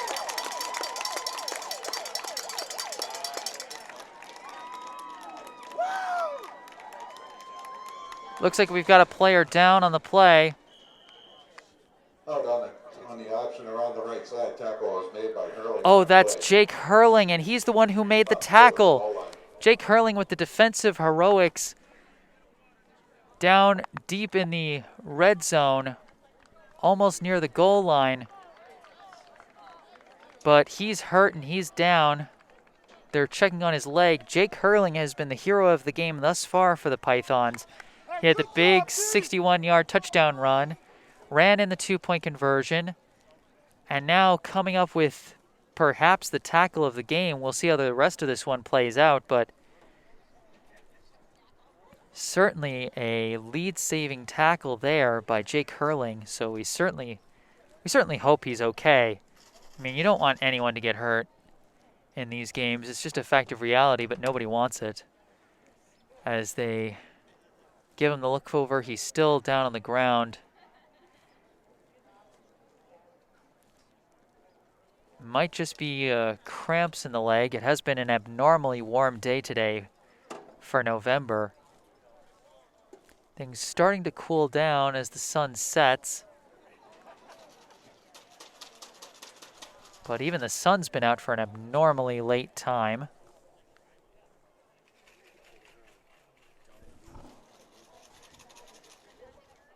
For this time of the year, anyway. Jake Hurling still down, still being checked on as we get ready to change possessions. The Pythons will be taking over with the ball deep in their own end. And they'll be looking to get out of the threat zone for a safety. Certainly, the way the Monadnock defense has been pushing them back. You know, they certainly don't want that to happen. That could be a big play by the Monadnock defense, as if they haven't made several big plays already. But in the meantime, we're still in the midst of an injury stoppage with 4:30 left in the third quarter, and now Hurling gets up and he is hopping on 1 foot off of the field. If that's cramps, that's painful cramps. But we certainly hope it's nothing serious, as now Pelham is coming back out, 1st and 10 at their own 5-yard line. They get ready to take the snap. Man in motion. Travis takes the snap. We've got a flag. That's going to be a false start on Pelham. They're going to be driven back even further in their own end.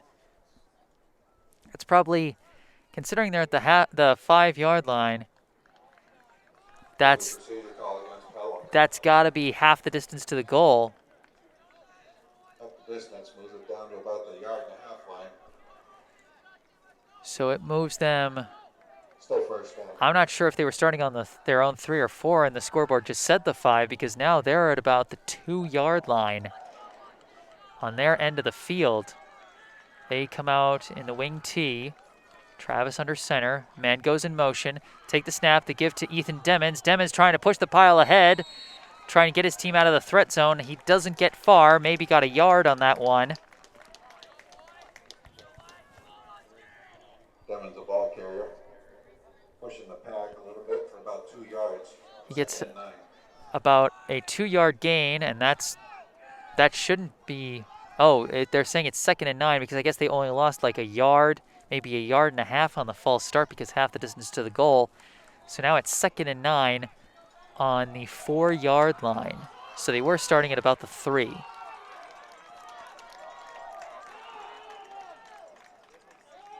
Come out in the wing T once again. Travis takes a snap. He drops back to pass. Floats one up. He's looking for Jones. Jones has the ball. Tackled by Nate Doyle. But we've got a whistle. The refs are convening. I'm not sure why. Zach Jones limping off the field after making a huge catch to get his team out of the threatening zone. But it's an offensive holding call. Oh my gosh, what a huge blunder by the Pelham offense.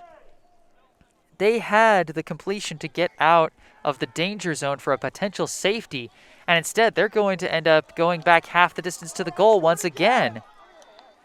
So this is going to bring him back to the 2, and it's going to be 2nd and 11.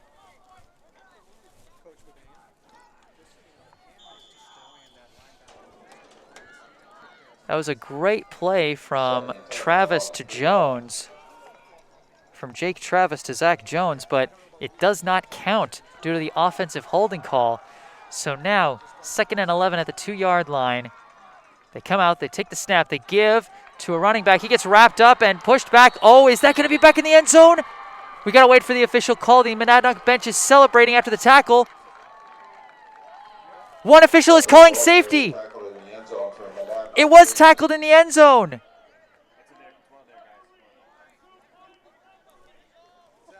Unbelievable. So Monadnock gets on the board. One of just 2 teams to score points against the Pythons this season, and they score it with defense. That was a gang tackle behind the line. Couldn't see all the players involved with that, but either way, a huge play by the Monadnock defense, taking advantage of the opportunities given them. And now we've got a player down on the field. This looks like a Monadnock player, but I can't see who.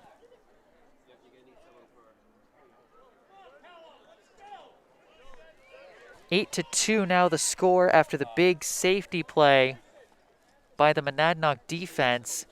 They will be getting the ball back, but for right now we've got another injury stoppage. 3:16 is what it currently reads on the clock in the third quarter. I can't see who it is that's down, but they are just laying there on the ground being looked at. That might be cramps as well. Not entirely sure. They're lining up, getting ready for the free kick. Zach Jones will be doing the drop kick from the 20-yard line as now the player gets up. Oh, I think that might be Justin Jocelyn. He's getting up. He's slowly coming off the field. And I think that is Justin Jocelyn because he's not back deep to receive the kick. They've got Aiden Hart and one more player whose jersey number I can't see right now back to receive the kick. So Monadnock certainly hopes that Jocelyn comes back quickly. He's an integral part of that offense. So now getting ready for the drop kick. The drop kick is away. It's low. Bounces again. Scooped up. And now it's being returned to the right. I think this is Zion Carroll. Zion Carroll breaks his way through a couple of tackles, runs to about midfield, and gets stopped at about the Monadnock 49. So it was Zion Carroll who came in for Justin Jocelyn. He gets the return on the free kick by Pelham after the safety. He's stopped by Corey Mercier, number 51. And so it'll be 1st and 10. Monadnock gets the ball back at their own 49-yard line. So pretty good field position once again. We'll see if they can put another sustained drive together. They had a nice drive going last possession, but then got stonewalled inside the 10. Now they come out in the wishbone on 1st and 10. Snap to Doyle. He gives to Hayden Haddock, who I guess is in right now for Jocelyn, and Haddock gets stopped for no gain. Maybe a loss of 1, depending on where they place the ball.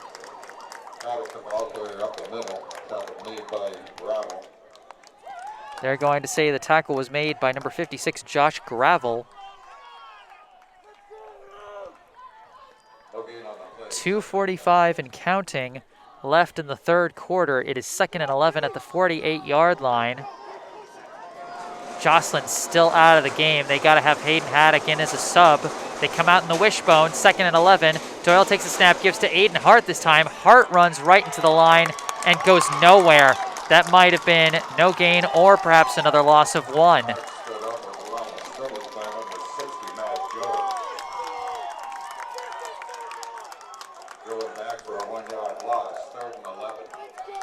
I think they said the tackle was made by Zach Jones.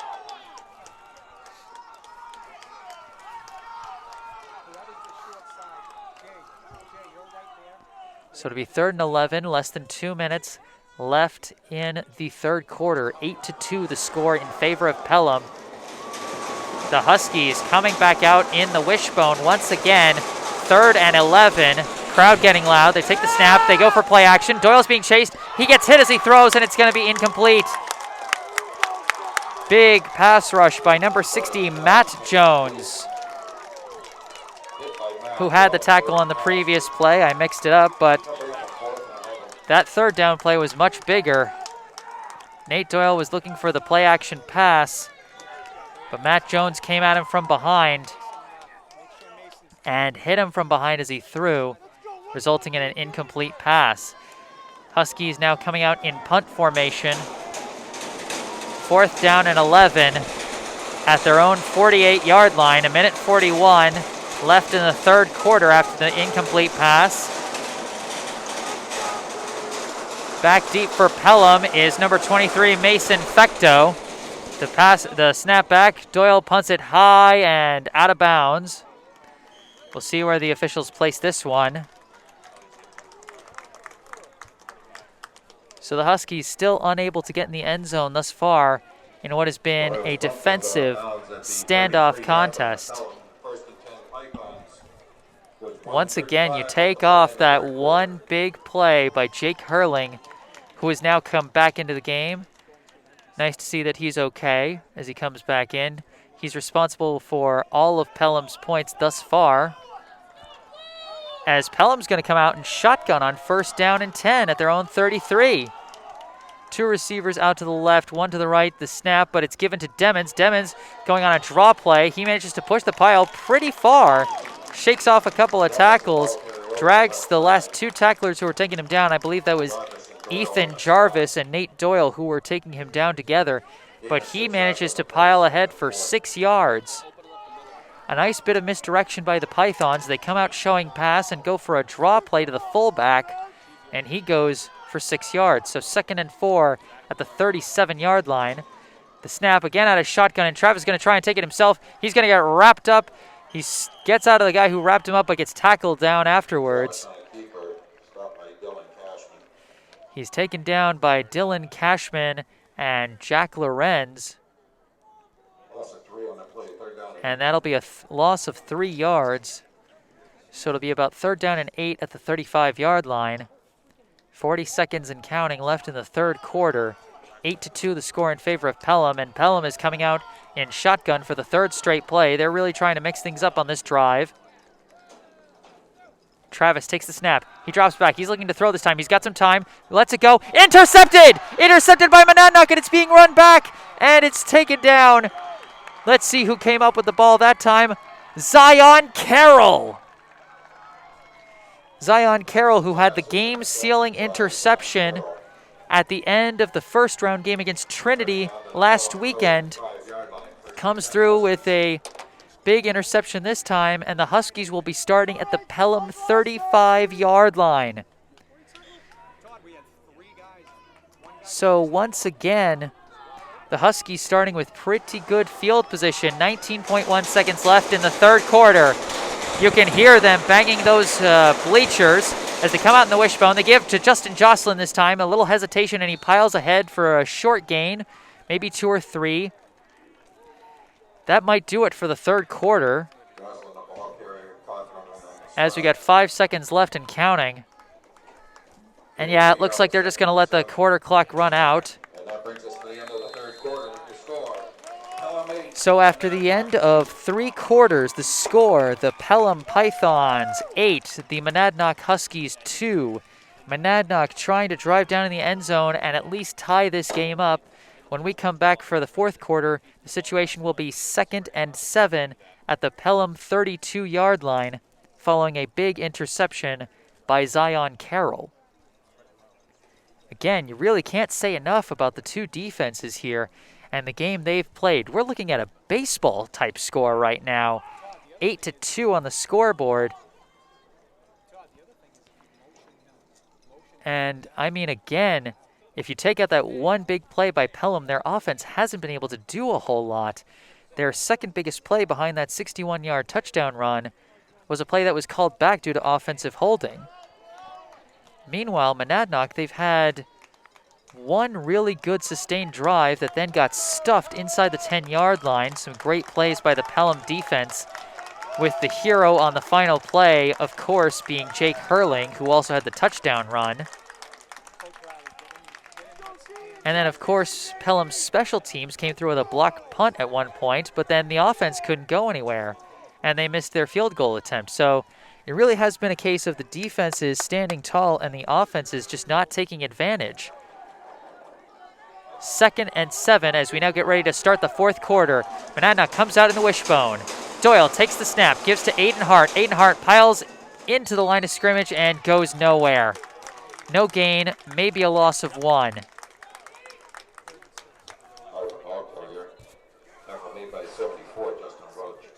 They say the tackle was made by Justin Roach for Pelham. And they give him a yard, so it'll be 3rd and 6 from the 31-yard line.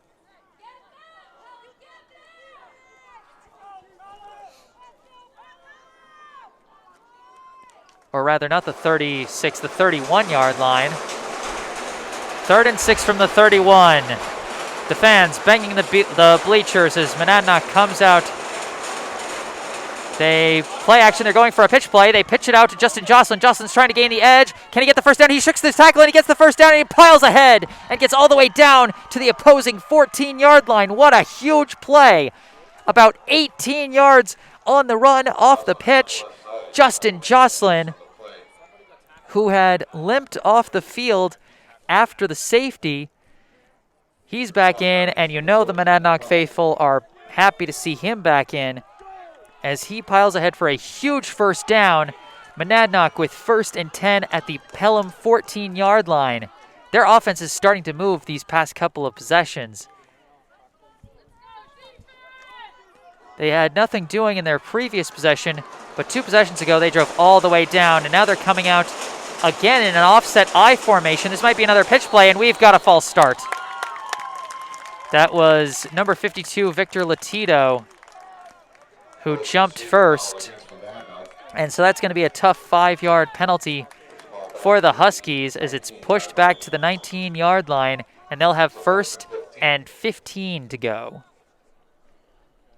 Of course, penalties were a big cost for the Pelham offense as well when they gave up the safety, as they got pushed back a couple of times, including erasing that big pass to Zach Jones. 1st and 15, ball on the 19-yard line. The Huskies once again come out in the offset I. And we got some players jumping. I'm not sure who it is. They're letting the play go. Are they saying no flags? I'm so confused about what just happened. I think the Huskies thought the play was blown dead, but it wasn't. And so Nate Doyle was completely lost, was trying to roll out and had nowhere to go because the linemen were completely lost too, and so everybody broke through. That's going to be a loss of 5 yards. Things are going backwards at the worst possible time for the Huskies. They now have 3rd and 21 at the opposing 25-yard line. They need something big to overcome these past 2 mistakes.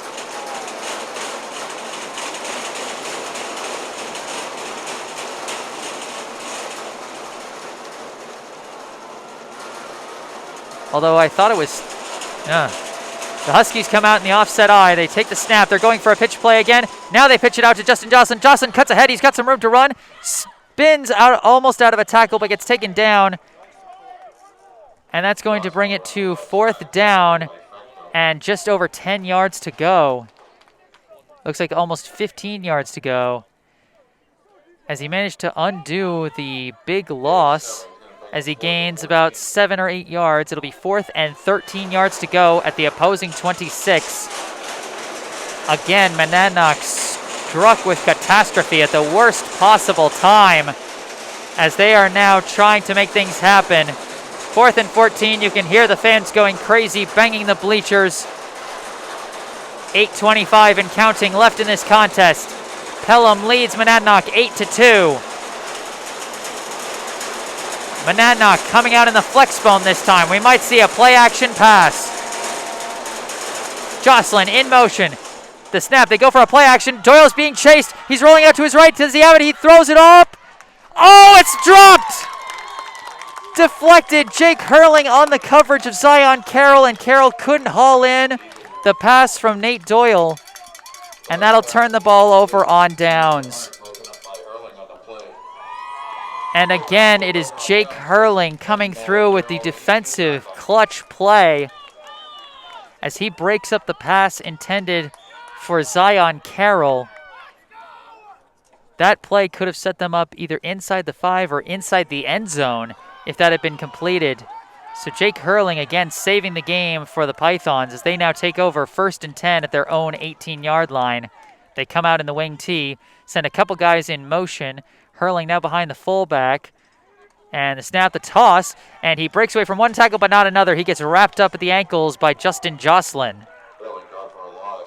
So Hurling got the toss. He lost, I think, about 1 or 2 yards on the tackle by Justin Jocelyn. 7:40 and counting left in this contest of what has been a frustrating contest for both offenses. But Pelham had the one big play they needed, and they lead 8-2.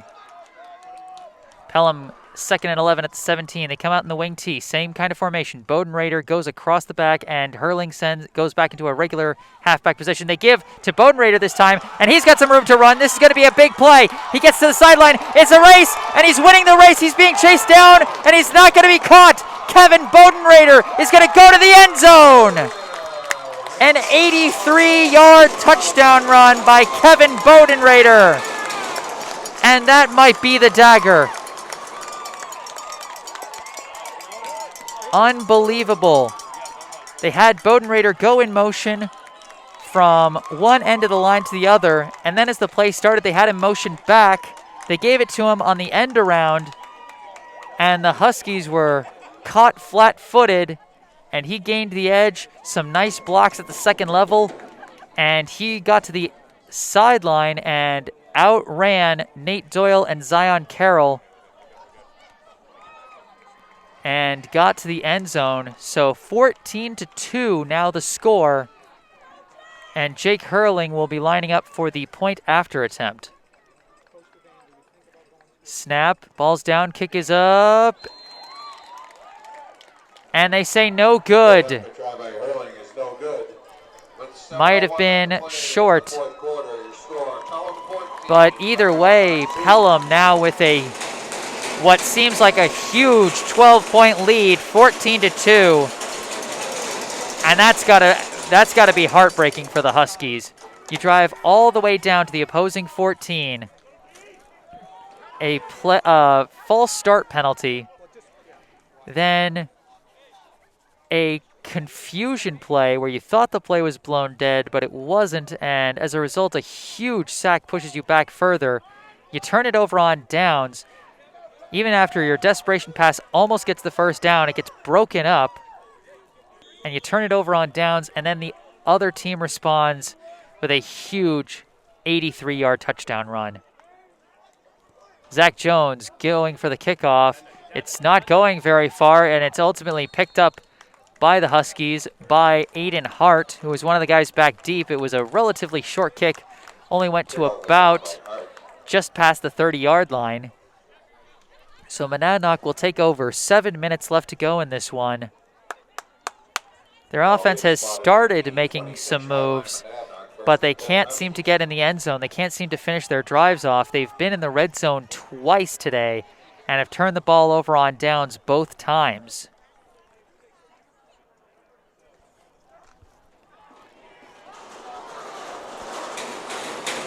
So the Huskies come out in the wishbone. 1st and 10 at the 30. The snap to Doyle, give to Justin Jocelyn, and he piles ahead for a short gain, maybe 1 or 2 yards. It'll be 2nd and 9 from Monadnock's 31-yard line after the 1-yard gain by Jocelyn.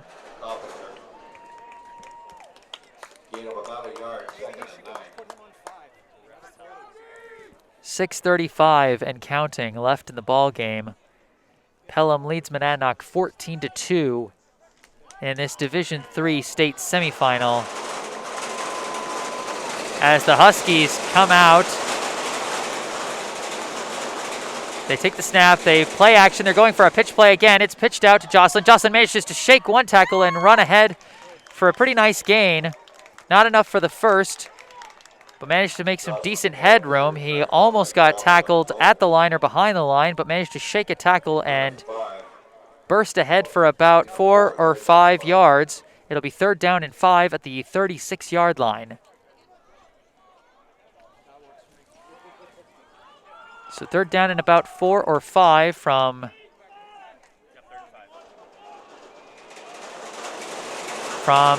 what appears to be the 30-yard line. So I guess they started on the 25. They come out in the flex bone. Hart in motion. They take the snap. They go for play action. They throw it quickly to Carson Shanks. It's caught, but I think he's going to be just short of the first.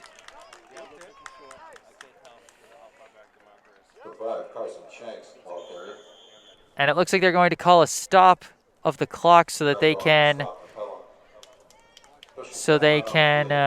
measure to see if it's a 1st or a 4th down. This could be a big measurement. They say he got it. The chain gang comes out, and Carson Shanks got the 1st down reception for Monadnock. So the Huskies will have the ball at their own 36-yard line for a fresh set of downs and will not be facing any tough 4th and short calls late in this ball game. Clock starts up again. The Huskies come out for 1st and 10 at their own 36. They're coming out in the flex bone. Hart goes in motion across the back. Drop back pass. Doyle loads it up. He's got Justin Jocelyn, and Jocelyn's got daylight. He's being chased from behind. Is he going to be able to win the foot race? They grab it in from behind. Oh, and they take him down inside the 5. What a chase by number 23, Mason Fecto, to leap out and grab at Jocelyn's ankles. If he was a step behind Jocelyn from where he dove, Jocelyn would have the end zone and a huge touchdown play. But as it is, it's a huge gain, and he gets down to the opposing 5-yard line. Big pass play from Nate Doyle to Justin Jocelyn as Monadnock trying to stay in this ball game. We'll see if they can punch it in this time. They are already the second, the one of 2 teams to get any points on the board against Pelham at all. They come out in the wishbone. 1st and goal from the 5. They give to Aiden Hart. Aiden Hart trying to push the pile. He's still pushing it. And eventually they brought him down. It's going to be a short gain of about 2 or 3 yards. So it'll be 2nd and goal at about the 2 or 3 yard line. Monadnock's got 4 minutes and 15 seconds and counting left in this game to make a 12-point comeback. So it'll be 2nd and goal from the 2-yard line. The Huskies come out of the huddle for 2nd and goal. They're coming out in the flex bone this time. A tight flex bone with 2 tight ends. And we got a timeout called by Pelham. We got 3:51 left to play in this game. As the timeout is called by Pelham. I think that's their 2nd timeout this half. The score, the Pythons 14, the Huskies 2. The Huskies down to the opposing 2-yard line as they are trying to mount a comeback. They've had so many drives get down into the red zone only to end in heartbreak. They're hoping to see a touchdown this time so they can bring it back down to a 1-score game. Again, the play of the drive, the pass from Nate Doyle to Justin Jocelyn. But give credit to Mason Fecto, number 23, who chased down Jocelyn. Not an easy guy to chase down, but managed to trip him up at the 5-yard line and keep him out of the end zone. And with time ticking away, that stop really does matter, even if the Huskies get in. They now come out 2nd and goal, 3:51 to play. They come out in the wishbone. The snap to Doyle. Give to Justin Jocelyn. Jocelyn piles ahead. Is he in? Oh, are they going to say he's short? He is short. They say he's short by about half a yard. So it's going to be 3rd and goal from about the half-yard line. Jocelyn stopped short on the goal line. 3rd and goal, ball inside the 1-yard line. The Pythons making it agonizingly tough to get in the end zone. And what's important about all these stops is that kills clock. The clock is a valuable asset for the Huskies right now as they come out 3rd and goal from about the half-yard line. They're in the wishbone. Doyle takes a snap, tries to pile it in himself. Oh, they might have stopped him. I think they stopped him. They stopped him short. What an unbelievable goal line stand being made by Pelham right now. They stopped Doyle for no gain. It'll be 4th and goal from the 1 yard line. Monadnock calls timeout this time. 2:55 left on the clock. This is an unbelievable defensive stand in what's already been an unbelievable defensive game. The Huskies have now gotten into the red zone 3 times, and if they get stopped once more on this drive, that'll be 0 for 3 in the red zone, including one red zone possession that started on their 5-yard line. And I just keep going back to that chase down tackle by Mason Fecto on Justin Jocelyn. Jocelyn got a wide open pass over the middle from Nate Doyle, and there was nobody in front of him. But Fecto, using his speed, was able to catch up to him. And if they stop him here, then that guy's going to be the hero. But here we go, out of the timeout, 2:55 to go. 4th and goal on the half-yard line. The Huskies come out in their traditional wishbone. They're going to give it one last try. The snap, the give to Jocelyn. He piles in, touchdown! The Huskies finally get it through. Justin Jocelyn with the 1-yard punch. 14-8 is now the score. That is a big play for Monadnock. They finally managed to finish it, but again, credit to Pelham's defense. They have been eating clock. They've eaten about a minute of clock just by forcing Monadnock to take 4 tries to get into the end zone. Monadnock's going to come out with 7 players out on the left side, a weird formation. Nate Doyle in shotgun, 1 back to his right, and 1 receiver out wide to the right. A high snap over Doyle's head, but he catches it, floats it up, and it's caught, but there's a flag. It's caught in the end zone by Zion Carroll for a successful 2-pointer, but we've got a flag on the field. We're going to see who it's against. If this is against the Huskies, they might have to try again. I think they're going to say it's against the Huskies. Or, here comes the official. It's a successful play. Defensive holding is what they call. They call holding on Pelham. And I think they were asking Coach Ryan Avery if he wanted it enforced on the kickoff. So the 2-point play is successful on a wild play out of a wild formation. The Huskies had 7 players out wide to the left. Nate Doyle in shotgun with 1 offensive lineman, a running back to his right, and Zion Carroll, the lone receiver, out wide to the right. The snap went over Doyle's head, and he chased after it, and then turned around after catching it and immediately threw up what looked like a prayer, but it was a prayer that went right to Zion Carroll. Unbelievable. 14-10 is now the score. The Pythons still in favor. Oh, they're going for a quick onside kick. They faked me out, but they didn't fake out Pelham, and they came up with a huge recovery.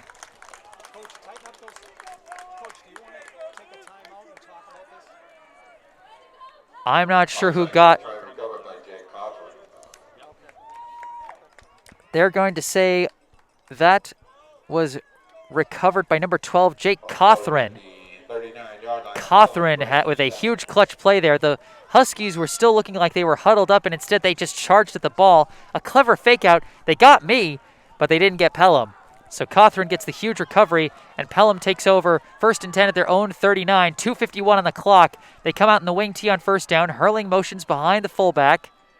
Travis takes the snap. They give to the fullback, Demmons, and he piles ahead for a nice gain, maybe 4 or 5 yards. If the Huskies want to stay in this game, they have to make the stops. They call, it's a timeout called by Monadnock. That's their 2nd timeout of the half. They've only got 1 left. If Pelham manages to get a 1st down, they might be able to seal this. 2:46 left in what has been a defensive highlight reel by both teams. Pelham leads Monadnock 14-10, trying to punch their ticket to the state championship game. Monadnock trying to stay in it, trying to have their defense stand tall one last time to give their offense one final shot at glory. The Pythons come out in the wing tee, 2nd and 5 as play resumes after the timeout. They're at their own 44. Travis takes the snap, gives to Demons again. Demons piles ahead. He's got the first down and a little more. That might do it. Monadnock instantly calls their third, or no, because it's a first down, they stop the clock and then run it again. Monadnock not using any timeouts right now. You do the math, they can still get the ball with a little bit of time left if they come up with a stop, but coming up with a stop is going to be hard to do with the way that Pelham's moving the ball so far this possession. Pelham comes back out in the wing tee. Travis under center, letting the clock run down as much as he can. Takes a snap, gives to Demons again. Demons piles ahead. Those fullback pushes have been effective. He gets about another 4 yards. Dylan Cashman credited with the tackle on that play. They give him a gain of 4. It'll be 2nd and 6 from the Monadnock 42-yard line. Less than 1:50 left to go, and the clock is still ticking. Monadnock running out of time on their season. They've got to make 3 big stops here. Pelham comes out in the wing tee. They are letting the clock wind down as much as they can.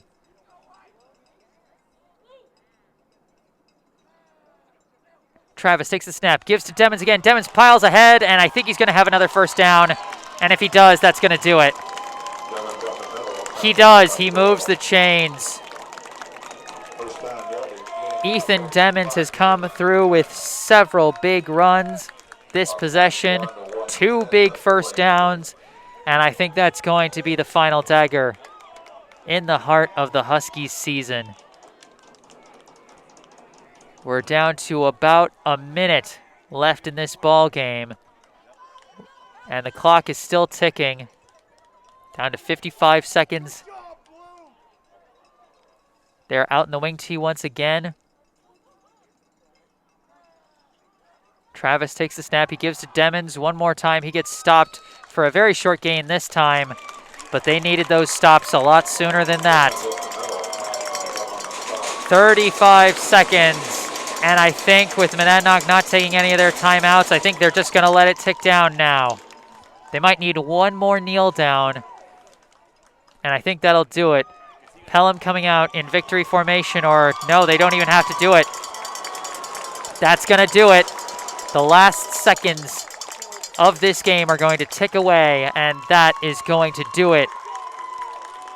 14-10, the final score. The Pelham Pythons continue their undefeated march all the way to the state championship game. Hats off to the Monadnock Huskies. They made it a game. When you consider how lopsided so many of Pelham's games have been, fighting them to a 4-point difference is no small feat. Again, they beat their first-round opponent by 35 points and didn't allow any scores at all. Monadnock came in here and they made it a real fight. 14-10 is your final score. The Pelham Pythons, the top seed of the tournament that almost couldn't compete in the tournament at all due to COVID concerns, is now headed to next weekend's state championship game. The Monadnock Huskies wrap up their season in the semifinals after what I got to say has been an impressive season. I mean, you talk about how hard this has been for every team. You can't downplay the efforts of every young student athlete who's had to play this fall with everything that's been going on. And hats have got to be off to the Huskies for the way they responded. They played a great season, 4-1 in the regular season. They knocked off the defending champions. They were the higher seed technically, but still, that's not nothing to knock off the defending champion Trinity Raiders in the first round at home. They travel out to Pelham today. They take on the undefeated top seed, a team that had only given up any points in one other game this season. They had shut out every other game. They put up 10 points, and they made it a game. Final score 14-10. Pelham got its 2 scores courtesy of 2 very big plays. A 61-yard touchdown run by Jake Hurling, combined with Hurling making his own 2-point conversion. And then an 83-yard touchdown run by number 21, Kevin Bodenrader, which ultimately turned out to be the winning points. The Huskies fought back. They got a safety on the defensive side. And after 3 trips to the red zone, they finally made it into the end zone on a 1-yard touchdown run by Justin Jocelyn. The 2-pointer was good on a pass from Nate Doyle to Zion Carroll, but that would do it for the scoring as the Huskies failed the onside kick and failed to stop the Pelham offense from getting consecutive first downs to seal the victory. For the last time from Harris Family Football Field in Pelham, New Hampshire, I am Jesse Mayfield-Sheehan. I thank you all so much for tuning in. I'd like to give my thanks to Monadnock Regional High School and the football team, athletic director Tom Cody, and Coach Ryan Avery, just for allowing me the opportunity to broadcast these games. I've had so much fun, more fun than I could have even imagined, getting to call these games. I thank you all for tuning in and listening to me. It's been a privilege. And lastly, I thank the Huskies themselves for giving me so many great games to cover.